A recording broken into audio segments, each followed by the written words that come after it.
হিটলারের নাজি বাহিনীর নৃশংসতাকেও ভারত হার মানিয়েছে। আমরা আজকে এমন দিনে ইন্ডিয়ান এম্বাসিতে স্মারকলিপি নিয়ে যাচ্ছি, যেই দিন 1992 সালের আজকের দিনে 800-1000 বছরের পুরনো ঐতিহ্য বাবরি মসজিদকে তারা ধ্বংস করে ধ্বংসের লীলায় মেতে উঠেছিল। আপনারা জানেন, গত অন্তত 1 শতাব্দীতে কোন ধর্মীয় উপাসনালয় উদযাপন করে রাষ্ট্রের মদতে, রাজনৈতিক দলের মদতে ভাঙা হয়েছে গত 100 বছরের পৃথিবীর ইতিহাসে এরকম নাই।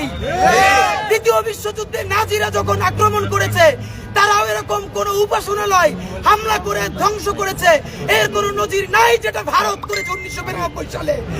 সুতরাং আমরা আপনাদেরকে বলতে চাই, আজকে 6 ডিসেম্বর সেই বাবরি মসজিদ হত্যার দিবস, বাবরি মসজিদ ধ্বংসের দিবস, এবং সেই বাবরি মসজিদের অনুকরণে এখন তারা আরো একটি নতুন জায়গা দখল করতে চাচ্ছে।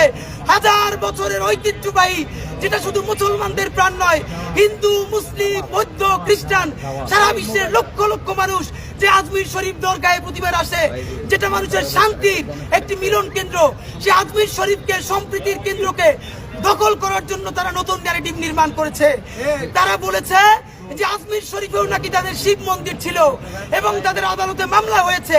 আগামী 20 তারিখ সেইটা শুনানি হবে। এর মানে আপনি ধরে রাখেন, বাবরি মসজিদের পর 20-30-40 বছর পরে আজমির শরীফকেও তারা দখল করে শিব মন্দির বানায় ফেলবে।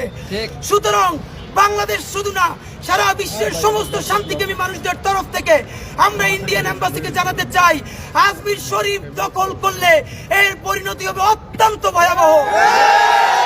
সারা পৃথিবীতে নাজিদেরকে মানুষ যেরকম থুতু ফেলে, আই রিপিট, দ্বিতীয় বিশ্বযুদ্ধের পরাজিত শক্তি নাজিদের গায়ে যেরকম থুতু ফেলে, ভারত যদি এই কাজ করে, সারা বিশ্ব থেকে ভারতে থুতু এসে ভারত ভেসে যাবে। সুতরাং আজমির শরীফ দখলের পায়তারা বন্ধ করতে হবে। নাম্বার 2, শুধু মুসলমান নয়, আপনারা জানেন ভারতের 15% মুসলমান, যেটা সংখ্যায় কোটি কোটি, অথচ তারা সরকারি চাকরিতে 3%-এর বেশি পায় না। আমি প্রত্যক্ষভাবে আপনাদেরকে বলতে চাই, বাংলাদেশের মাইনরিটি নিয়ে ইন্ডিয়া কথা বলে তার আগে তাদের লক্ষ কোটি বার তওবা করে আসা উচিত। কারণ গত 50 বছরে ভারত তাদের মাইনরিটির উপরে যেই জুলুম, অত্যাচার, নির্যাতন করেছে, সারা এশিয়ার কোন দেশ তার 10 ভাগের 1 ভাগও করতে পারে নাই। শুধু একটা উদাহরণ বলি, একটা দেশের নাম পারলে বলেন, যে কুকি চীন নারীদেরকে গত বছরে উলঙ্গ করে 2 জন নারীকে, যারা খ্রিস্টান সম্প্রদায়, 2 জন খ্রিস্টান নারীকে উলঙ্গ করে তারা রাস্তায় হাঁটিয়েছে, এবং তার বাবা এবং ভাই যখন প্রতিবাদ জানাতে গেছে, তাদেরকেও তারা হত্যা করেছে। এবং আর কয়েকদিন আগে উত্তরপ্রদেশের সম্বল মসজিদে তারা দখলের পায়তারা করেছে। মুসলমানরা যখন প্রতিরোধ করেছে, তারা ইট মেরে, পাথর বৃষ্টিতে 4 জন মুসল্লিকে সাথে সাথে শহীদ করেছে। সুতরাং আপনি আমাকে বলেন, গরু খাওয়ার অপরাধে, আমি আবার বলছি, শুধু গরু খাওয়ার অপরাধে গত 10 বছরে ভারতে 15 জনের বেশি মুসলমানকে হত্যা করা হয়েছে।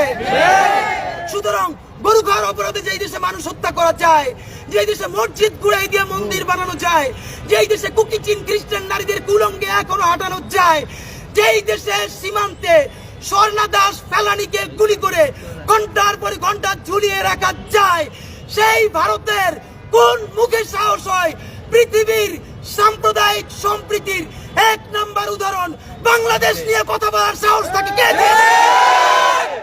আমরা আপনাদেরকে জানাতে চাই, সারা বাংলাদেশের মুসলমানরা, বাংলাদেশের জনগণ যদি সহিষ্ণু না হতো, তারা যদি অসাম্প্রদায়িক না হতো, তাহলে 90% মুসলমানের দেশে বাকি মাইনরিটিদেরকে খুঁজেও পাওয়া যেত না। অথচ দেখেন, এখানকার মুসলমানরা বুক চিতিয়ে দিয়ে মন্দির রক্ষা করে, এখানকার মুসলমানরা মন্দির রক্ষা করে, তারা বৌদ্ধ মন্দির রক্ষা করে, এবং তাদের ভাই বোনদেরকে তারা কিভাবে বুকে আগলে নেয়। আপনারা জানেন, ভারত এতদিন বুঝাতে চেয়েছে এইখানকার ইন্ডিয়া আর হিন্দু সম্প্রদায় সমান সমান, অথচ সেদিন ঢাকা বিশ্ববিদ্যালয়ের জগন্নাথ হলের দেশপ্রেমিক ভাই বোনেরা মিছিল করে জানিয়ে দিয়েছে, ভারতের দাবিদারি আর বাংলাদেশে চলবে না। সেবা দাস কোন সরকার এখানে আর চলবে না।